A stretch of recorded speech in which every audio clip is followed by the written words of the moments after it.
I am. I'm John Zagrodzky. And the reason I called this meeting and gathering here is to give everybody a chance to explore in a little more tactile way two pretty big projects that are included in the budget process for this year. So the first one, which we're visiting today, is what are we going to do with what we've called for a very long time the short lane property. So that is basically this land that sits over here from the water up to not quite the sewage pump station that's right up there. So we'll get all that explained to you today. But both these projects, and the next is going to be Pear Point Beach, which we'll go over and see next. Both these projects are going to be part of the process this year, but they've been on the docket for a long time. Coming today, and he's a little bit delayed unfortunately, is Dan Biggs. Dan is with Weston Sampson, and they are the architects, engineers, and designers who have come up with the plan for both properties. And so when Dan's here, he'll be able to answer some technical questions, but just a little bit of background on where we are on Wheat Beach and this property. So the property was acquired, Jim will correct me, it was 2012, is that about right? So it's 12, 13 years ago that we've had that property. There used to be a little house on it, on a little spot called Short Lane, which is why we refer to it as that. That house has since been taken down. And after all these years, we decided it's time to do something with that property because it sort of sat fallow for a long time. So some things were mishandled. One thing that was mishandled at the end of 2023 was that some clearing work had started, which we'll show you when we get over there, and took out some trees, partly trees that were either damaged or destroyed, but some good trees as well. And we've apologized for that. That's not something that we should have done. But part of the remediation effort for this piece of property to kind of put it into our parks and make it part of Wheat Beach is an effort to try to repair that as much as possible. So the overall plan has got a few components, and I guess I could divide it into 4 parts. Part 1 is beach. So we're basically going to take this beach and extend it all the way over to the Norotan Bay Beach, which is a private beach blocked off by a fence. Part 2 is this, essentially this dune that's right here. It's also going to extend in front of that beach, which is going to provide flood mitigation, just like we don't have water in this parking lot. Same idea, that's going to extend over there. The third part is a lawn that's going to be right here in this middle part. And the fourth part is all the wetlands that are in different spots are actually going to be relocated up to the top part of the property up there. And so thematically, that's what we're trying to do. Now this property was put up for bid last year, and we'd had as a placeholder for that a budget of about $1 million. And so we put it out for bid. There were 2 bidders for that project. Both bids came in at about $1.9 million, and it was so much more than what we had expected. We decided to ask the Parks and Rec Commission to go back and take another look at the property and ask, well, geez, this was a lot more than we wanted to spend, or we thought we were going to spend. Can you guys just rethink that and just confirm that this is the right thing to do? So the Parks and Rec Commission took a couple of 3 months to go through this carefully, brought Weston Sampson back, and tried to look at different options. So maybe just doing the beach part and nothing else, maybe just the parking and not any of that. And they tried to come up with different combinations of solutions that could get us to a less expensive answer, but still faithfully develop the property to Darien standards. Their conclusion, and I was unanimous with the commission, is that there was just simply no way to do that and then completely develop the property that achieved the objectives of parking, beach, lawn area, and wetlands carefully preserved up there. There was just simply no way to do it piecemeal. And so their recommendation is that we stick with the project as originally designed. And so the objective this year is to put that project back up in the approval process. So it's going to come to the Board of Selectmen. We'll discuss that in our budget discussions this week. Jim will pick it up in the Board of Finance. It'll go to the RTM. This will be a project that's bonded, but the idea is to put it through a regular process, as Jack Davis calls it, for our capital projects, and Sarah Newman as well, and give that another go. So because this project has had a lot of controversy about it, and some people have got a lot of concerns, we want to make sure everybody has a chance to see it up close, to see exactly what we're proposing and ask questions as we go through this. So I'll have more to say when we get over to Pear Point Beach, but that's, I think, gives you a quick primer on where we are with Wheat Beach. Let me ask, is Lori, why don't you take it from here and let you add? Okay. What I think we'll do, and I just need to carry this. Yeah. Okay. Should have brought my wagon. Is walk you through the different components of, the project. But I want to point out again, We're definitely finding since the pandemic that Weed Beach, the usage is getting more and more. I'm down here most days. Parking lot is getting much fuller, which means people are getting, parking over into the overflow lot. And we can walk in there, right? It's Yeah. okay, because I know part of it's due to the sewage spill we had in December. Some of that's still cordoned off. So we'll walk over there, but I want you to really think about it as visitors are coming into the park, or townspeople or other visitors. And we do get people, quite a few coming in by day passes. We host a lot of events here, whatever. Just think about what they are seeing as they come into the park. The conditions that, walking across this dirt parking lot full of stones, you're in flip-flops or whatever, you've got small children, you've got gear, equipment. I know Steve Olven, is Steve here? He was planning to come. I know one thing he was keen on, he was like, please fix this parking lot, because it is getting used pretty actively now. I think it's gone beyond the point of what I would consider to be overflow parking. Then we'll walk over into the picnic area and we'll point some things, and then we'll have to loop back and around, which is one of the things I think we want to talk about as well. So I guess we'll just walk over, and do you have anything you want to add? If I can just really briefly mention that this is, to be clear, this is really a coastal resiliency and maintenance project. Again, to reiterate, all the things that were just talked about fall into those categories. I'm also going to hand out, we have a one-page handout that'll give you kind of a brief overview of the project and the areas and what we're talking about. So that might be helpful to you as we're walking around. When do you guys want questions? At the end? When is that convenient for you? And John, I think you needed to actually call this meeting to order.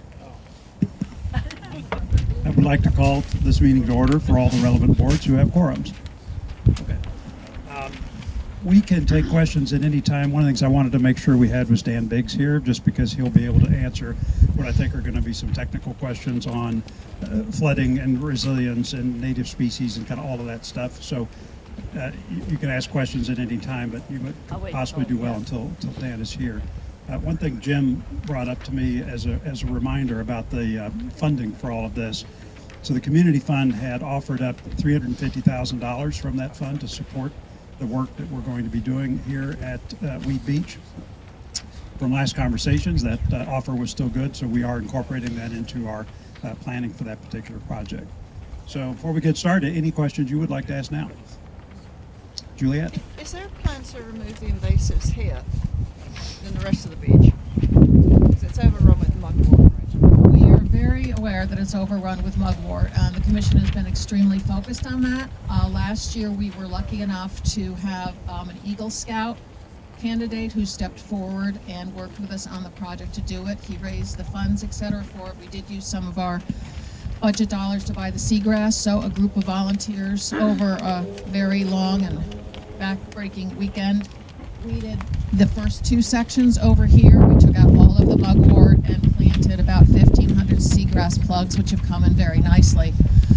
The mugwort has come back, and we're aware of that. Mugwort is very hard to get rid of. I know that from my own yard.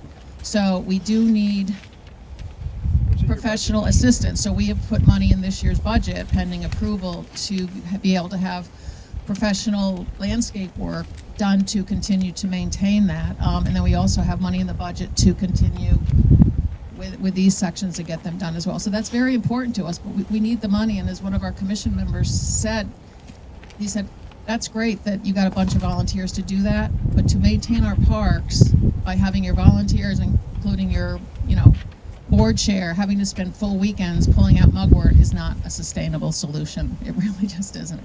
Hey, Lori. So the mugworts were an issue, as you know, from the beginning, because unfortunately it takes tarping. It should be a multi-year process. And everything I've read regarding the Weed Beach plan, we want it done now, we want it done fast, including the fragmities that we're going to get to. So one thing, so the Boy Scouts, I've walked there, the mugworts are all back because it was done improperly, and there was public comment that the roots needed to be pulled out.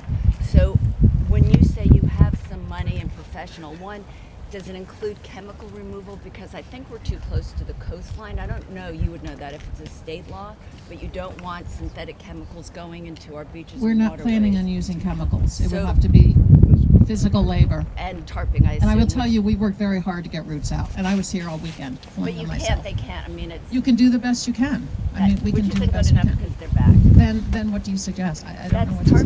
tarping. I mean, this is a multi-year, I'm a garden club, and there was a group that was dealing with this in a park, and they got a professional proposal. It was a 5-year plan, so I just think we need to maybe, rather than next swim season, we need to really dig in and budget properly to do a multi-year project, because as you know, there's invasives all over this park, and they'll just keep coming back. So we're going to have a very professional process this year, so not to worry. You guys should be involved in that. So thank you for that. Okay, good. Other questions? Okay. All right, let's start walking a bit. So you can all see the condition of this parking lot. It's very uneven and rutted. The staff can do some work on evening that, but it's full of stones. Again, so it is not a good surface for people of varying abilities, again, small children, people who may not as be stable in their ability to walk, etc. Remember, most people in the summer tend to be wearing, flip-flops or other summer shoes and carrying things. This whole lot really is starting to get full more and more.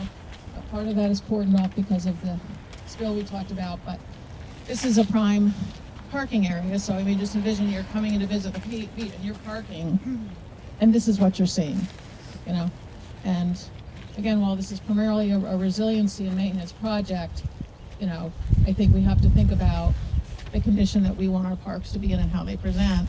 And if this is really what we want our townspeople to say when they come visit what is our most used park. And the Great Island Survey, if hopefully you all took it, asked people about the different parks that they use. And it was something like 95% of the respondents of that survey, which we were told was a very, very high response rate and therefore very indicative of the community. Over 95% said they use Weed Beach Park. So this is our most actively used park, followed right behind that Pear. Sorry, Lori, but this wasn't here last winter, so this is stuff that you noticed recently, because I bring my dog in here. So you all have recently turned this into a gravel, so that was grass, and that was, so you've done work here to make this look so pretty recently, right? Is that No, from we the- did no work here. We had to dress with the sewage break. Okay, so this isn't what this is now looking like. This is because we had a sewage Yes, break. but this has been like this for quite a while. Is the idea to pave this whole area, or what's? It will be without- it will be pervious. Pervious. So What does that mean? It means that water can flow through. That was one of the asks from P&Z. But it'll be more finished type surface. The water can flow through, but it won't be just rocks and gravel. Will people be able to park on Excuse me? it? People will be able to Yeah, park it's for on it. parking. Yeah. It's for parking. And pervious, does that mean no chemicals on your lawn that you'll be planting? We don't or- use chemicals, Natalie. I've told you that in the past. Well, but you have a new lawn area going in. so We've for never me- put chemicals down. Let me just address the point about chemicals so everybody hears this. We do not use any chemical products on any of this area at Weed Beach, now or in the future. So the answer is no. So that just when that question comes up in your mind, Nothing. the answer is absolutely not. In terms of just this lawn, when they put this lawn out, it's going to be like Highland Farms. It's just grass. There's no sprinkler systems. There's no special treatments or chemicals. The only thing we're going to do is mow, and that's it. That's great. Weston Sampson recommended pre-emergence when you're preparing the soil. Pre-emergence, and then they've got an application dosage for nitrogen. That's And right, there is nitrogen in the the plan. problem in the. Yeah, so we're not going to be using any of those types of chemicals here. Okay, so It's you- just grass. Okay, so the plan's wrong. So the plan's out of date. The bulk application I looked at this morning does have an application for fertilizer, so that'll need to be updated. We're just not using any chemicals or fertilizers or any of that stuff here. This is a sensitive area, so irrespective of what the plan says, we're not using any of that. Great. Other questions? Okay. And you can comment on the staff. And we've talked to our park supervisor, and he's confirmed we don't treat. We mow, and then we did get a few years ago a bigger watering trailer so that they were able to come in and add water during dry seasons when we've added new plantings. But that's all the staff does. That's all they have the capacity to do, frankly. And then the fragmites is not going to be treated with glyphosate then? Let's let Dan address the alternatives to deal with that when he gets here, please. Is that tree or that pole just a vestige from the house? part of the plan is to bury the electrical wires, because I think they're buried from here over, because we do need power down here for the paddle services and other things. So that would be protective as well to get those buried, because obviously it's a harsher environment down here. One other point here. So think about when you came up here and you drive past these tennis courts and you come up to that area, and think about how nice that looks. You've got a nice driveway with curbing, you've got landscaping, so when people come up to Weed Beach, when you're coming up this way and to our facilities over there, you look at this and you think, wow, that's Darien, that's a first-rate place.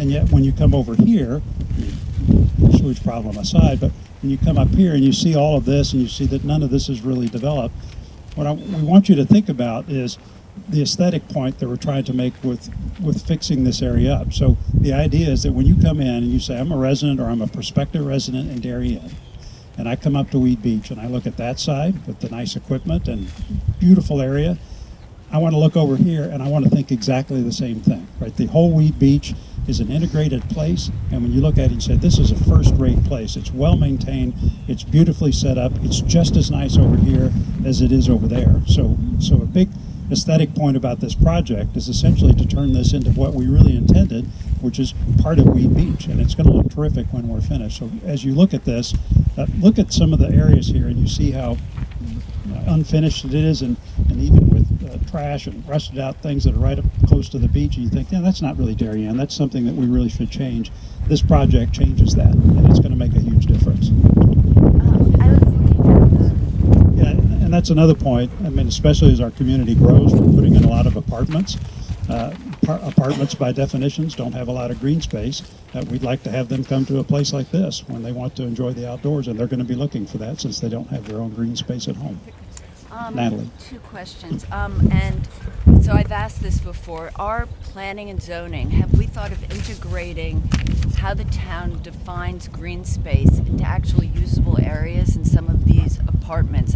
Jeremy was nice enough to send me pictures of the Darien Commons green space. They're really just berms and little landscape sites. It would be great there to have on any of these huge construction projects, to have actual places where kids can go, people can walk dogs, rather than just almost landscape accents that you really can't, they're not usable spaces. So, fair question. What I want to do is focus on Weed Beach today. I think a broader, holistic view on green spaces in town is worth a discussion. But let's try to focus on this today. Not an unfair question. But right, because you just said that we should use these spaces for green space for all of those apartments. So to me, this is a unique space because it's by the water, and so that's something that I think we have to cover. Yes, Elizabeth. Just a quick question. I just want to understand the open lawn area. Can you tell me about the grading? Is it building up? Is the elevation going up in this center open lawn, or is it going down? Feels like a Dan question, Okay. but Unless you guys had a perspective. Generally, no. The plan is that the lawn will continue down so that you can directly access the beach, but I don't think there's probably going to be some regrading to even things out. It just looks like contours to either go up or to go down. I think it's to smooth it out and even it out. We're not playing scrub for Little Hills. Jeremy? a little bit of a grade up. A little bit grade? Yeah, Okay. Dan can get to the details, but it's a little bit of a grade up. Okay. Thank you. Do we know how many increases in parking spaces we're going to have for the beach? It's basically staying the same. It's what this would, if you map this out, would be. We're not really increasing the parking. Can I ask a question? Yes, Jan? Yeah, I'd like to ask a question about the blacktop that you're putting in.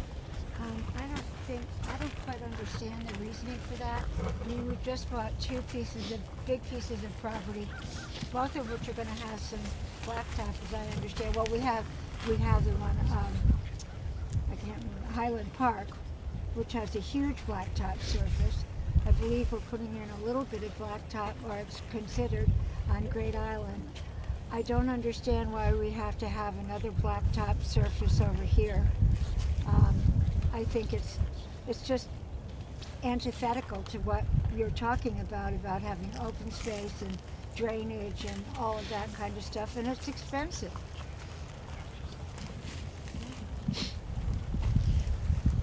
A man called me last month, and he lives down by Woodland Park.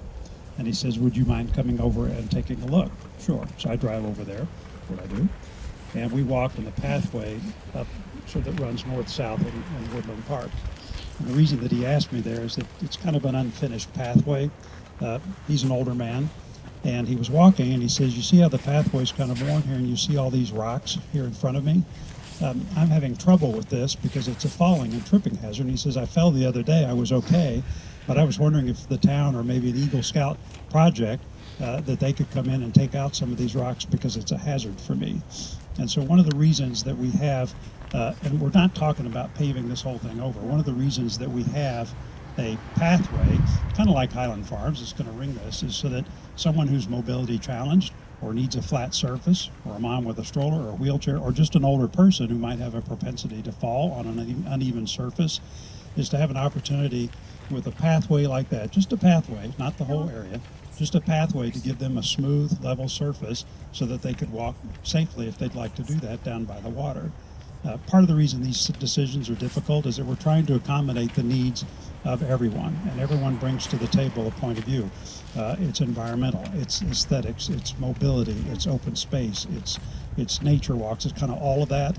And this whole design is trying to get and capture a little bit for everybody. And so the reason for having that pathway is for that reason. But the rest of this space is going to be open and not paved over. I'd point out that actually this plan net is an improvement in permeable surfaces, because we're taking out the asphalt that was part of the short lane property that was over there. And so by the time you take that out and put in this narrow pathway, net the amount of impermeable surface is less. It's a little bit, but net it is less. Yes. Could someone explain the concept of permeable asphalt surfaces?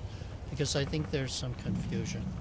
Permeable asphalt surfaces are not laden with chemicals. They don't even have asphalt, as far as I understand. And you have one of these situations up in the Oxbridge parking lot. I need that explained to me and maybe for others. Is there someone who has a good technical understanding of all that? I don't. That's probably a good reason for, we'll wait for Dan, let him answer that specific engineering question. I was going to actually weigh in on two bits on that.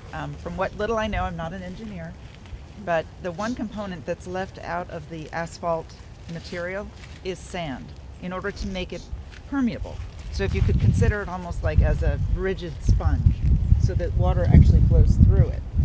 However, when you have sand not that far away, it's going to require maintenance. If sand were to come over, like we have storms and wind and blowing into the asphalt, it will eventually not be permeable.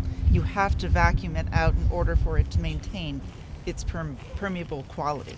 That's duly noted. Ladies and gentlemen, the extraordinarily patient Dan Biggs has joined us. Dan, how are you? Nice to see you. So would you like to address permeable versus non-permeable first? Sure. We did consider on both projects permeable asphalt or pavers as a consideration, but noting your comment about maintenance is a requirement that would be expected, that it would blind off. That after, in a pretty short time, having sand coming into the surfaces, it really just act as standard asphalt or pavers in the case of a parking lot. I didn't hear the entire question that was asked, but that maintenance requirement or expectation really would make it really not useful for the cost to be incurred to make a permeable asphalt or pavers. Wait, so are you using pavers or impermeable surfacing then? Am I not understanding? Yeah. Pathway is a standard asphalt of the entire pathway and of the parking lot. We're not using permeable asphalt or permeable pavers. And can I ask you a weird question? When, because it's so near the water and wetlands, when there's ice or snow, how does that react to that? How do you get it to melt so that if people want to go for a walk and it's cold weather and like it rained or it's icy, how do you get, what happens? But for everyone else, I believe the question is, how do you handle icy conditions or snow conditions with a permeable asphalt or a permeable paver product? Yeah. So really it's not, you might plow but you actually don't want to salt. You actually don't want to sand to remove the ice material from the surface. You allow the natural sun to melt away the sand or the ice and the snow to remove it. So, it's used very often. Actually, Minnesota has a lot of permeable asphalt products that they actually have a whole manual on to promote it. But yes, the maintenance goes back to maintenance. So at the minute you sand to allow people to use it, you're now adding sand into the void space, which inherently is going to be a requirement for any products. So there's a liability. The town might actually have to close down some of these pathways if it's not a warm, sunny day and we. Yes, but I would say that actually I just drove from 20 degrees and snowing. Pathways are used, so whether they're snow-packed or there are materials, as any other conditions of the park, it's use it at your own purview for a safety standpoint. So ice and snow is a common occurrence in our park spaces, so there will not be necessarily any additional undue liability for the town because it is a park space. But there are cases where parks may say we're not going to plow so that the trail may be closed because of undue snow or ice. That may be a by condition basis necessary if conditions are worse as such. So what I want to do is move our tour along. I want everybody to see the full property. So we want to kind of get up here and then move our way down to the beach. Is that okay? Into the picnic area. We'll walk over to the picnic area. So maybe there's a couple questions that have come up, Dan. Maybe as we're walking over, you could talk about flood mitigation. So some folks have worried about whether that makes this worse, and maybe as we walk over there, you could talk about that. Sure. Okay, everyone.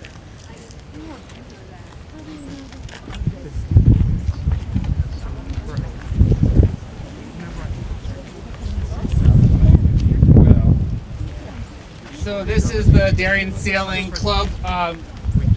They used to have more boats here, but they've kind of slimmed down their fleet a little bit. But in the summer, there are other boats here. They have their their captain or their coach's boat, a couple of those. So they do roll in all their trailers. They can actually haul out some of their boats in the winter sometimes. Some of their 420s, I believe. So there's a number of other boats here, but we worked with the club just in terms of the quantity, the location, how to store them. So this location would be more like a sand paved. Sand paved sounds very intrusive, but not asphalt. So the surface would be more like a sand material that has a honeycomb product. So it is usable for the wheels to roll onto, but it would be more like a beach than of an asphalt driveway.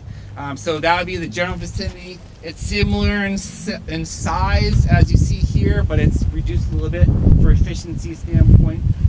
And then we just talked to them about what boats they don't use, what trailers, maybe relics of the past that could be removed out and recycled, should I say. So working through the club on that, and they would have an access point. Basically this looks like a man-made sand dune is brought in the winter to prevent from a storm surge from flooding this area. So the maintenance crew does dump a pile of sand there, but that's where they normally access the beach from this parking lot area. So as this is raised and as it's part of the beach, you can roll their dinghies basically up a ramp through this location. They won't have to add that pile of sand to protect it during the winter months. Yes, sir. Are all the racks for the paddle boards and so forth going to remain on the beach, or are they going to move them back so we get more beach area? Yeah, the question is, are the racks going to stay or go? The goal is that they would be moved to the back of the beach. So the usable space is you'd be standing on the beach area right now. You'd be off to my right at the back side of the beach space. So we'd have more beach area to be used. Great, thanks. Yeah. Questions? Can I ask a question? How much sand, just for maintenance, because I didn't notice any dollars for maintenance. So how much sand on average would we need to be brought in to replenish the dunes and everything every year? Jen probably knows more details, but I actually don't believe that we have been replenishing sand for many years. I don't know how long, but maybe 6 years at least. Is yes. So At least. currently there's no replenishment of sand But there on these will be, beaches. right? I mean, we're expanding the beach and you're putting in dunes. I assume needs will change. I can't speak that there will be need because as a sustainable space, the current beach is not being replenished. So the goal is to build it once and have to replenish. So if it's 6 years out, maybe a replenishment. But currently there's no need to have to replenish beaches, which means it's a pretty stable system for the sand on the beach and in the other spaces right now. That's great. All right, so as we wrap this part up, just a couple of process points. So as I mentioned before, we had bids for Weed Beach that were in the $1.9 million range.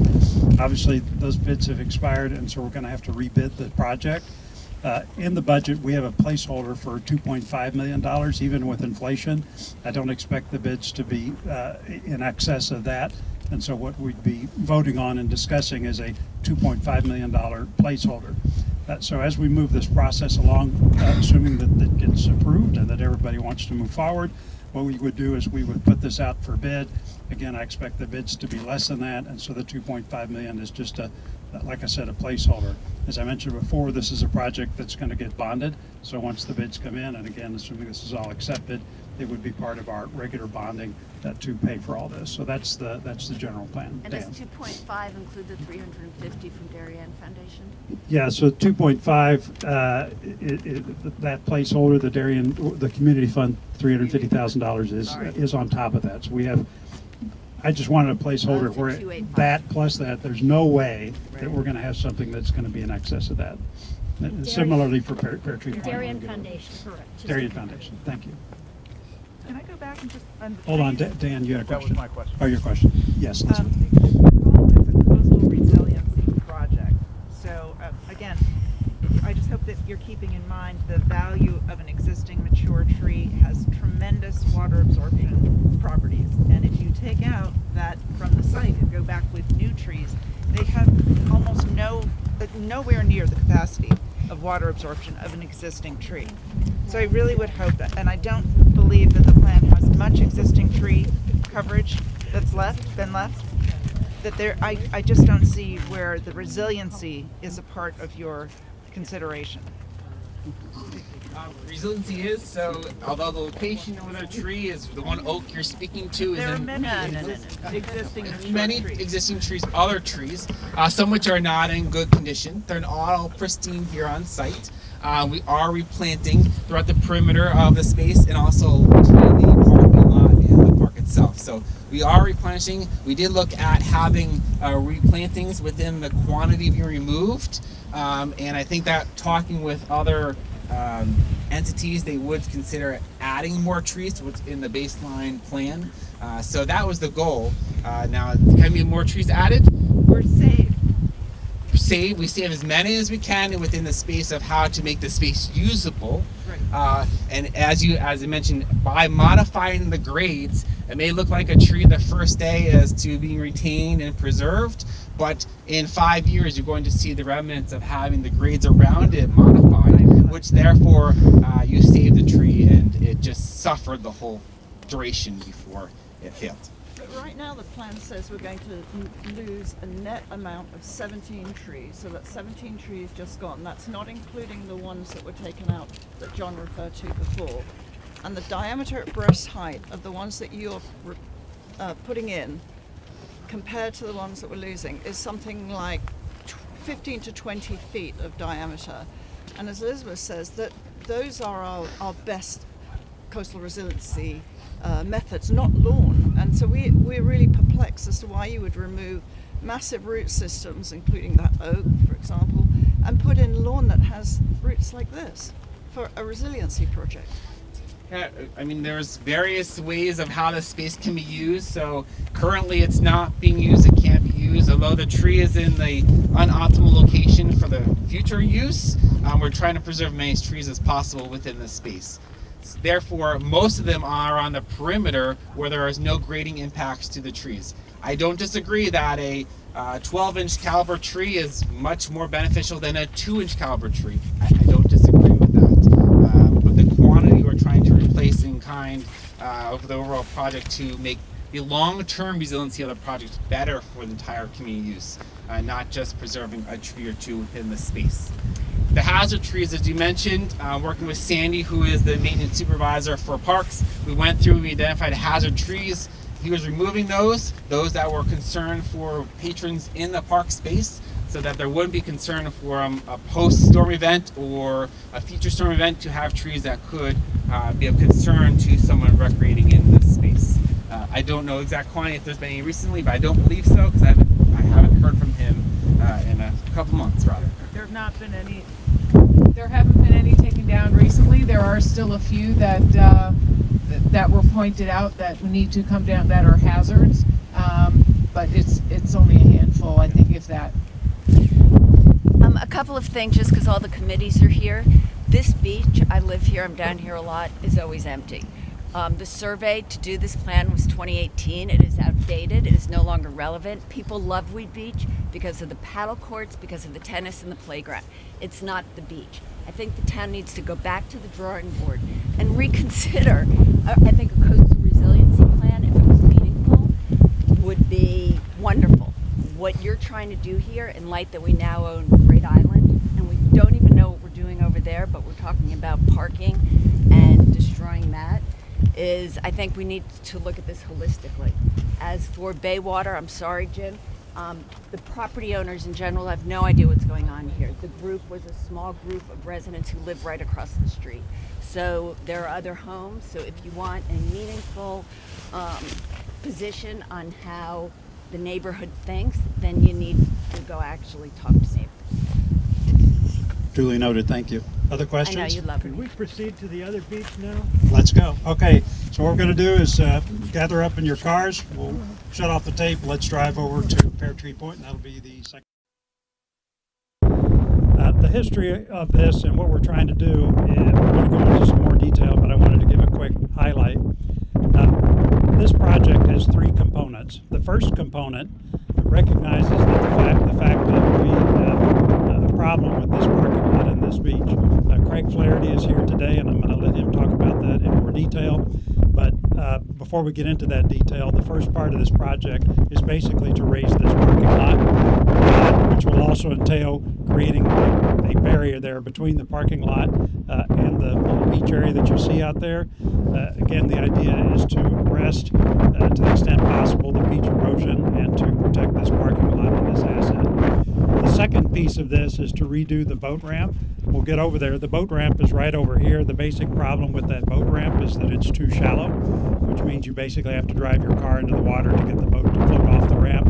But as part of fixing this parking lot, we will also fix the boat ramp. And the third and last part is to dredge the harbor around the boat club from basically the boat ramp to about, I'd say, 10 o'clock on a clock around that side. That area is filling up with sediment and has not been dredged since, I believe, 2001 or so. I call it 25 years since that area has been dredged. And so this is really kind of a three-part project that we're trying to do. The history of this, Weston and Sampson worked up the project that accomplishes those three things. The preliminary cost estimate without a bid that they had in there was, I think, about $6.6 million. And so what we've done is put in a placeholder for this at $10 million. And again, like Weed Beach, we would treat it the same in terms of how that project would be bonded. So I asked Craig to come here. He is the expert on what our flooding and beach erosion problem is here at Pear Tree Point. I want to make sure that he had a chance to explain it in more detail and ask questions, since I think this will be the largest part of the actual project itself. So Craig, thanks for coming this morning, and I'll let you hold on to the microphone. Do I have to hold on to both of these here? Yeah. Okay. Maybe someone can help me hold this. Let's do maybe this side first. If you put it against here, the wind won't blow it away as easily. Maybe we could use this as the stage. People can kind of gather around there. There you go. There we go. Okay. Thank you. My name is Craig Flaherty, senior engineer with Redness and Mead, a land use consulting company in Stamford. I've worked with the Pear Tree Building Committee since 2020. Oh, been working with the Pear Tree Building Committee. Okay, thank you. Thank you, Elizabeth. All right. We got. I've been working with previously the Pear Tree Beach Building Committee and the Park and Rec Commission to advise on this portion of the project. So The reality is you toured Weed Beach, and now we're here at Pear Tree. The parking lot at Weed Beach is 3 or 4 feet higher than the low point of the parking lot at Pear Tree. That's why Pear Tree floods when Weed Beach doesn't. So if you look over here, we can't quite see it from where I'm standing, but there's a catch basin along the curb line on the West Beach. The elevation of that catch basin is elevation 4.2. That's below spring high tides. Spring high tides not having anything to do with spring, but kind of a monthly high tide having to do with the lunar cycle. And it is lower than the coastal jurisdiction line. Coastal jurisdiction line is elevation 5.6 here. That's an important line because everything below the coastal jurisdiction line is controlled by the state of Connecticut, not by the town of Darien. So about half of this parking lot, or maybe a third of this parking lot, is below the coastal jurisdiction line and is under the jurisdiction of the state of Connecticut. We have seen, many people have seen the flooding that occurs at Pear Tree Beach. This is not, we're not talking about storm flooding today, although there will be some benefits when we get to storm surges having to do with hurricanes or big nor'easters or big cyclonic storm events.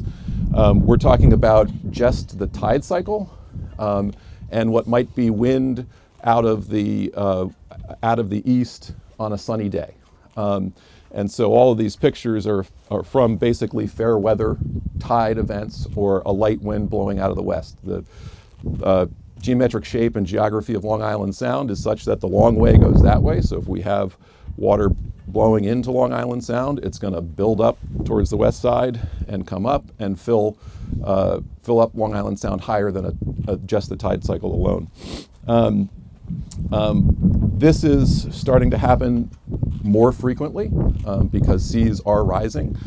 We looked at the average sea level at the Bridgeport tide gauge in 1970-ish. We looked at the average sea level at the Bridgeport tide gauge in 2019, and it was already 7 inches higher over that span of time. That, of course, is predicted to accelerate in the future.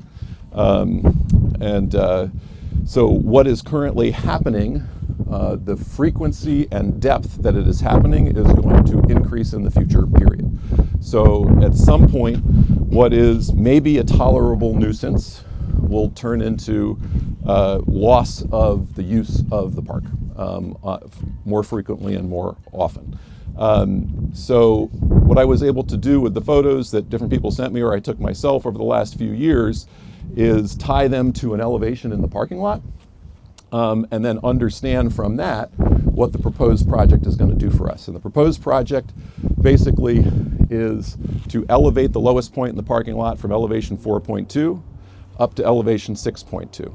So we're getting 2 feet at least of fill, but that low point actually comes into the center of the parking lot, which is an important piece of the equation, and the parking lot will continue to slope up slowly towards basically a new flood and erosion control structure, a very beefy 3-foot deep curb on that edge, so it will be fixed and won't go anywhere.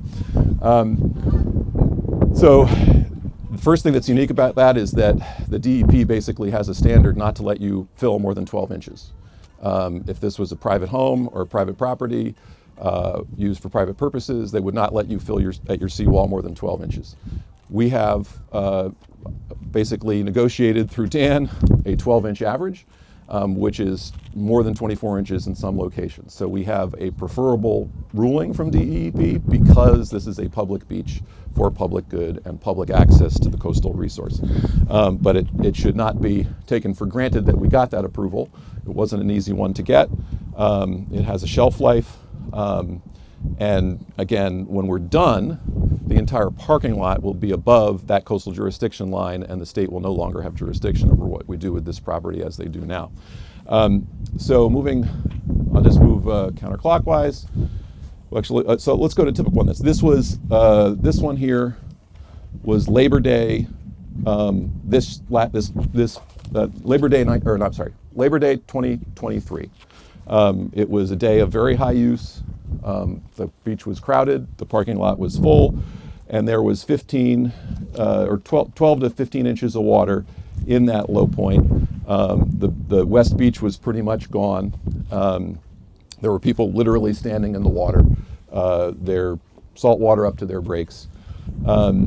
That, so basically I tied points in the picture as we go around to the existing conditions topography map, and we can tell how deep the water was on these different events. So we have an event from Labor Day, got to elevation 5.25, flooded that portion of the parking lot. We have an event from February 2024 over here, got up to elevation 5.5, flooded more of the parking lot. And then the next two events, we have one from September 22nd this year. This was the day that we wanted to use this parking lot for the tours of Great Island, and we couldn't because there was a high tide that day. That was more of a close to a king tide, which is the 1 or 2 tides a year that is the highest tide of the year. And we had to relocate that parking to Town Hall. Worked fine, we relocated the parking, but we lost use of this property for that day. The elevation on that day and the day before it were about elevation 6.2. So the pictures that you see here and here and here, so this is a good one. This is taken kind of from over in the road by the boat ramp, looking across the parking lot. That was September 21st. The elevation of the water there is 6.2. You remember from when I started the conversation, we're going to elevate this parking lot so that the lowest point in the parking lot is 6.2. So what caused this in September, when we're done with the project and elevating the parking lot, will be a dry, usable parking lot. That's the benefit we're getting from raising the parking lot. This one over here was January 13th. It was a little bit higher. That was a 6.5. We know that because of that water meter location, which is on the survey. That'll be a few inches of water in the low points by the catch basin, still very usable. If we could flip this around now. Thank you. This will happen less frequently. This is a nor'easter that was January 1st, 2020, I believe, where water pushed up right by that catch basin, which is here in the picture, and pushed sand in the parking lot. Not a big deal, although our parks crews have to go out and put the sand back in the beach. But this curb line at this location, I think the top of the curb is going to be elevation 7 now, which is actually close to 2.5, 3 feet higher. But this was a rain event. This was Ida, one of the most intense rain events we've had in recent memory, September 1st, 2021. So there's actually a culvert that comes across the road, Pear Tree Road there, and it takes it 90 degrees and lets out towards the boat ramp. But when we had this rainfall intensity associated with Ida, it just got backed up, and so the rain just went to the low point of the parking lot, went over by where that catch basin is, and tore out the beach. This will not happen again because this now will be a brink elevation, and so the bellies will be lower than that brink elevation, and even if the storm system gets overwhelmed, the water will go to the new low point, I'm so sorry, which is the boat ramp. And the boat ramp is paved, and the boat ramp won't wash away. In the past, there have been coastal surge events. In the future, there will be coastal surge events. The two biggest ones in recent memory were Irene and Sandy from 2011 and 2012. The water elevation during those storms was 9-10. This whole property was underwater, but I believe this is the same pavement and the same curbing that existed before that storm. So the way we are protected in this cove and with Long Neck Point helps us so that those significant surge events don't turn into kind of violent disruptions. They're just high water marks. Again, there's sand. We got to come out. We got to clean out the sand, but that's a maintenance. This is a little clip of the new plan. It's hard to see, but the 3 drains are in the middle at 6.2. It slopes up slightly to the curb on that beach. The curb on that beach comes in a little bit, so we actually have some beach over there during these high tides, and you can still sit in the sand and enjoy it when we have these high tides. But this is an indication of kind of how this is going to change in the future. So this is the number of instances of flooding over different ranges of sea level rise. So this was 50 years ago when it was 6 inches lower. This was the 2020 calendar year.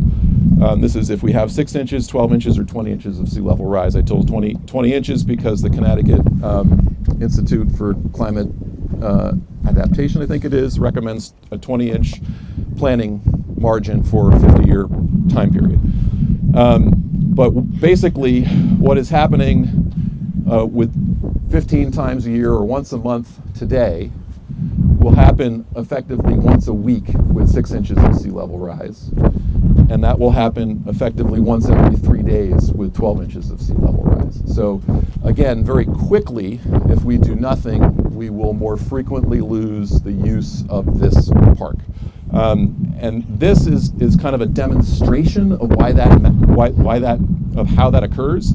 So I just took the March tide cycle and I graphed it. That's next March, and this is for Stamford, so the numbers are a little bit off because as you go west in Long Island Sound, the tide cycle is has more vertical associated with it. As you go east in Long Island Sound, the tide cycle has less vertical in it because, again, we're a bathtub where water is sloshing up to the end and sloshing back out again.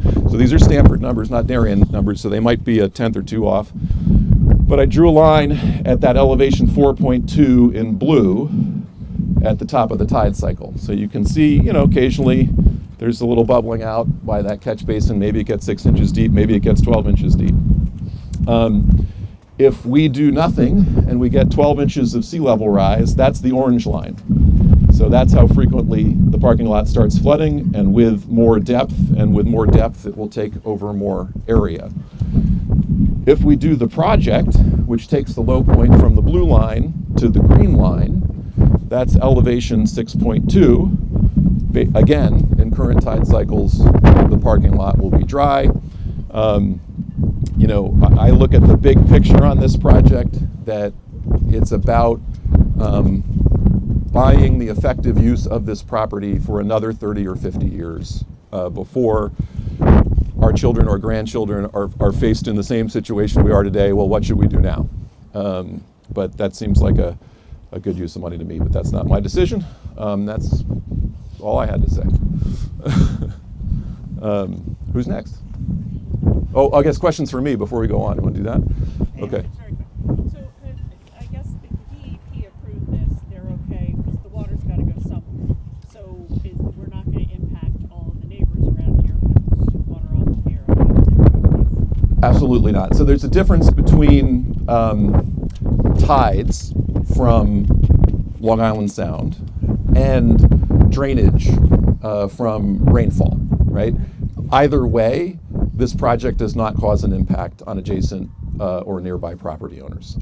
Either way, in a rainfall event, water will eventually get out towards the boat ramp, not towards a neighbor. Really, I see this as creating a little bit more of a barrier, quite frankly. I see it as a net positive because less frequently will sand and waves be able to get up over the beach. But because, just because we're filling a foot or two here doesn't change the elevation of the tide or the flood in Long Island Sound, period. But the seawall changes. I mean, that's why DEP doesn't like the seawalls because it changes where beaches erode. Oh, we did have Race, Roberge Associates, Coastal Engineers, do an analysis of the sediment erosion and the fetch and the wave action for the beach, and they did not feel that this was going to cause a negative impact. Correct. Is this road higher or lower than the one? Well, the answer is both. So once this project is done, you can actually see from where we're looking, if you look just to the opposite side of the entrance in Pear Tree Point Road, there's a low point right where the Tesla is right now. So that little low point will actually be lower than the parking lot. So there does become, at some point in the future, diminishing returns where the road might be wet when the parking lot is not.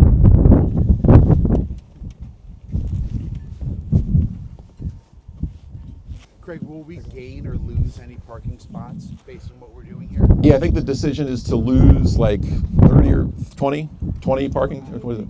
I think it's about 20. 20-ish parking spots will be lost. And most of it is because we're bringing this curb line in towards the parking lot a little bit and losing some parking area in order to gain some beach active area. Can I ask a question? So back in 2018, when they were doing it, a lot of that parking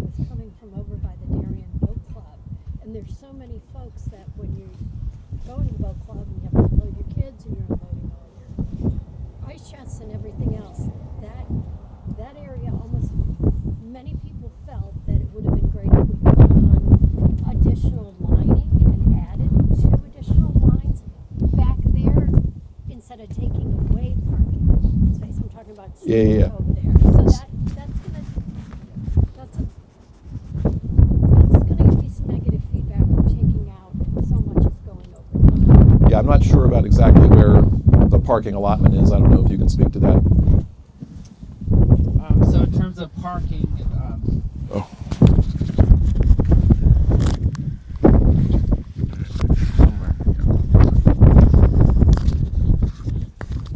So in terms of parking, by modifying that edge that Craig mentioned, the curb line, we're coming in, basically in where the stall is. The stall is the back of that truck over there. It'd be where the new edge of the beach is. Those nose and stalls are going to continue all around to the boat club in the future, in the proposed plan. There is a overall reduction in parking stalls. We're also meeting the current town standards for parking stall sizes. Currently, I believe there are 8 by 18 stalls, which is non-compliant per the town standards. We're proposing as a 9 by 18. It may seem small, but every 9 stalls is 9 feet. So that adds to the overall reduction. And also providing sufficient ADA standard stalls throughout the park. So we have proposed 7 stalls within the park space as well. We're maintaining that. So overall, we're losing. Now, reconfiguring the space to maximize the number of stalls and locations, the aisles. We're also adding islands with trees. So at the end of the stall would be not just pavement, it would be also a tree planter area. That trees can be installed as well to offset that asphalt space. So yes, reduction. Location wise, it's not just all right there, it's throughout the whole park as to how to maximize the space for park efficiency. Do you have a number for how many would come out for over there? Not offhand, I apologize, but it's not concentrated by any means. It's throughout the whole park space as to where those stalls are being reduced. We just heard a few minutes ago at the other park that with more apartments, we need more space, more parking in our beaches. Why are we taking away 20 spaces here? Yeah, so in this case, we're removing the stalls mostly by expanding the beach space on the west beach as where the on that side. So by adding more sand or beach usable space with trees, so with the vegetated buffer, that's reducing the parking count within this parking area. Does that increase can cars park on the beach? Cars cannot park on the beach in this location. Only allowed to park on the asphalt with a curb at the edge. There's one thing to add, and I'll try to stand close to No, your you're other microphone. I think it's important to point out that as the water level rises and portions of the parking lot flooded, we're having less and less access to that parking. So do we really have this many parking spaces on the days that part of the parking lot is flooded? So we'll actually, on those days have more parking spaces available. We kind of have to do this in this way. We can't just raise that curb 2 feet because then we'd have a wall there and we'd still have no beach on that side. So we have to kind of carve a little bit away from that. We have to comply with the size of parking requirements in Darien. We have to comply with ADA spaces. So it's a have to. It's not like we're saying let's go reduce parking spaces. We want to do that. It's a consequence of the other things that have to be done.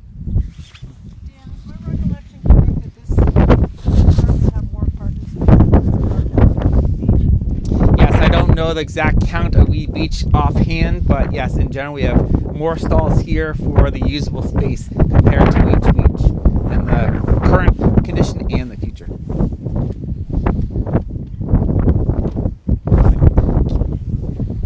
So I want to make sure that you guys have a chance to ask any other questions. I also know it's extremely cold, so I don't know that there's a whole lot more to see. There's nothing to see with dredging. I mean, we could walk over to the boat ramp and you could see what we're talking about trying to fix and upgrade that. But basically, part of the reason for having Craig here is just to lay out what I think is a compelling case for trying to save this property and to create something that's going to be resilient 30 to 50 years in the future, based on my study of those documents and in conversations with Craig multiple times and Dan as well. I think this project does it, and I think it's certainly worthy of our consideration. So certainly can do more questions now, but this doesn't end the questions. If you've got something that comes up or you want to get that question posed, definitely reach out either directly to me and I'll connect you with those resources. Craig is also easily reachable. But did you have one more question? Go ahead. Yeah, just I just have to ask this to Craig. Something I heard here. You said that the state has jurisdiction to a certain level at this point, but when this is all done, it won't have jurisdiction over the end product, which means that as this needs to be addressed in the future, the town will have more freedom to deal with changes over time. Yes. Thank you. Appreciate that succinct answer. Yes, go ahead. You mentioned an island. Why would we put in an island when we really need this parking space? Yeah, so I mentioned the island. Sorry. At the end of all the stalls, there are spaces that cannot be parked in due to the parking lot layout. Those currently are painted as a unusable hatch space. So in order to remove overall impervious area within this parking area, we've proposed that would be a tree planter or a curved edge, because it can't park there anyways. It's too small to actually locate a car in that space. So removing impervious area is a benefit to the town. Adding in additional trees within the parking space also helps inherently with our heat island effect of this overall space. So trying to encourage other benefits to the parking area besides just being a long paved area for parking, because we can't use it anyways. As you look beyond here, there's a hatched area where you cannot park it up. It's not sufficient space to have a parking stall. Currently it's paved. That would be removed and allowed to be brought as green space per se. Thank you. Doc? I have a question about the ramp. John, I think you were involved in town government when this current ramp was being built. Are we using a different engineering firm to design it better now, or are we using the same engineering firm? I don't recall which engineering firm did that ramp. It's been there for a very long time. It might even predate me. I'm not sure about that.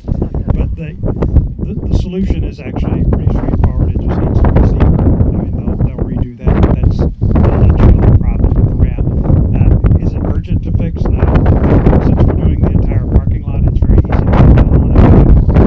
For the folks who use it, that's the reason for doing it. We don't have any recollection. I don't have a recollection of that, but you're quite right that here's the good news. We're going to do it right this time. For how long? Certainly as long as I'm in office. I'm sure you're that. John, A lot I'm longer sure than that, not to worry. that when I come back, I'll be hearing, it wasn't done right back in 2004, we have to do it again. Just like you said, the trees were done incorrectly over at Weed and they have to be mitigated. Government is full of imperfect people, and I am at the top of the imperfect list. But I can assure you every day we're going to try to make it as better than it was before. And every day we'll come up short in some way, but we're doing our best. And thank you for that question. Other questions? Okay, I appreciate everybody coming out today. Sorry it was a cold and blustery day, but it's bright and sunny. At least you can see everything clearly. And it could be worse. It could be raining. So it is not. But a big thank you to Dan for coming out today. I really appreciate it. Craig, thank you very much.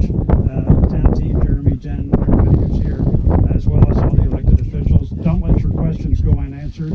Please reach out if you've got further questions. Otherwise, stay tuned to the open budget process, and let's see how this plays out. Thank you for coming. Thank you.